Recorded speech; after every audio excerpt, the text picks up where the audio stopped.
இதனால் அல்லாஹ் சுப்ஹானஹு வ தஆலா நமக்கு மிக தெளிவான மார்க்கத்தை தந்திருக்கிறான். குர்ஆனையும் ஹதீஸையும், அந்த குர்ஆனையும் ஹதீஸையும் விளக்கி சொல்லக்கூடிய மிகப்பெரிய இமாம்களை நமக்கு தந்திருக்கிறான். அந்த இமாம்கள் குர்ஆனை சொல்லுவார். இவர் சொல்றாரு, ஷாஃபி இமாமை பின்பற்றலாமா, ஹனஃபி பின்பற்றலாமா? யாரை பின்பற்றணும்? இவரை. ஷாஃபி இமாமுக்கு ஒன்றும் தெரியாது, அபூ ஹனீஃபா இமாமுக்கு ஒன்றும் தெரியாது. யாருக்கு தெரியும்? இந்த பாவப்பட்ட செயலாதிகளுக்கு தெரியும். ஷாஃபி இமாம் குர்ஆனை படிக்கல, இவரு படிச்சிருக்கிறார். கலலல்லாஹ் சொன்னார் தெரியுமா? அவர் படிச்சாரு குர்ஆனை. இமாம் அபூ ஹனீஃபா ரஹ்மத்துல்லாஹி அலைஹி குர்ஆன் படிக்கல, இவரு படிச்சாரு. முலில்லா அவர் படிச்சாரு குர்ஆனை.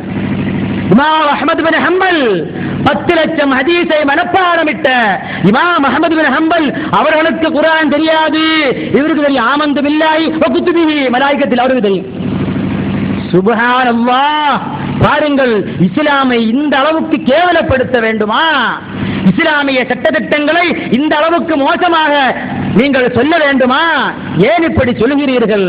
நாளை மறுமையை மறந்துவிட்டு சொல்கிறீர்களா? நாளை அல்லாஹ் சுப்ஹானஹு வ தஆலா அவருடைய ரசூலுல்லாஹ்வுக்கு கொடுத்த ஷஃபாஅத் வேண்டாம் என்ற நினைப்பில் சொல்கிறீர்களா?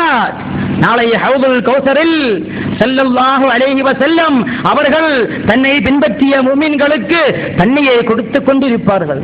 அப்படிப்பட்ட மிகப்பெரிய வாக்கியத்தை நமக்கு அல்லாஹ் தந்தருள் புரிவானாக.